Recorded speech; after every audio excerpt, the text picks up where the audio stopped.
जी students, आज के practical में हम सीखेंगे एवेपोरेशन एंड कंडेंसेशन के बारे में।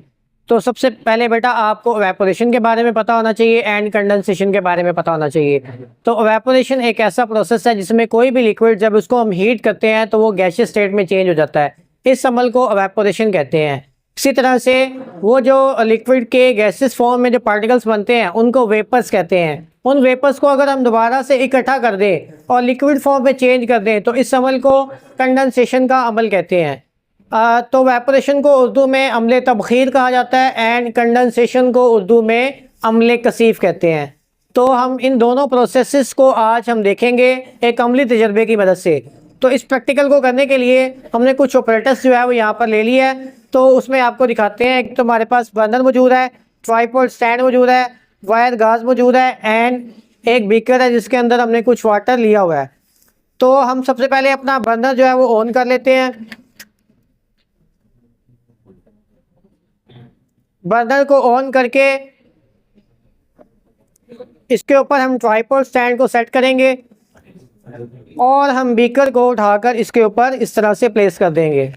अभी इसको हीट होने देना कुछ देर के लिए। तो जैसे ये हीटअप होगा तो आप देखेंगे कि वाटर जो है वो लिक्विड फॉर्म से चेंज होगा गैसेस फॉर्म में।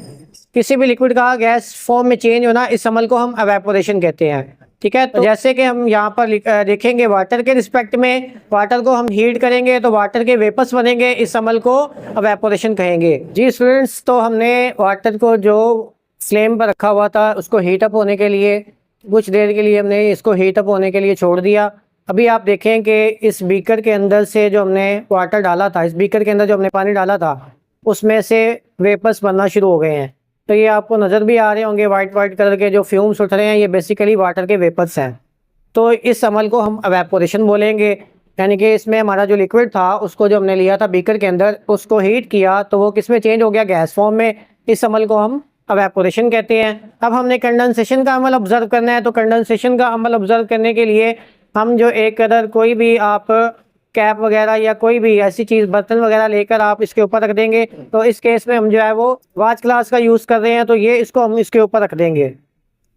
अभी आप देख सकते हैं कि इसके साथ कुछ भी अटैच नहीं है, यानी कि कोई भी लिक्विड मौजूद नहीं है, यानी कि ये बिल्कुल ड्राई है। अभी हम इसको इसके ऊपर रख देते हैं ऐसे, और ये देखें जो गैस इसमें से उठ रही थी वो आहिस्ता आहिस्ता इसके अंदर जमा होना शुरू हो जाएगी।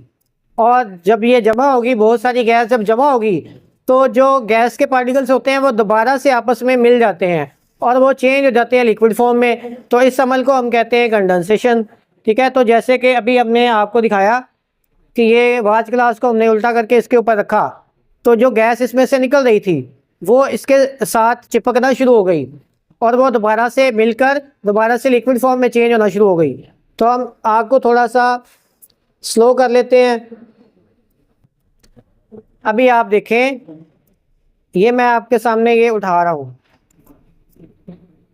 तो आप इसको ज़रा गौर से देखें।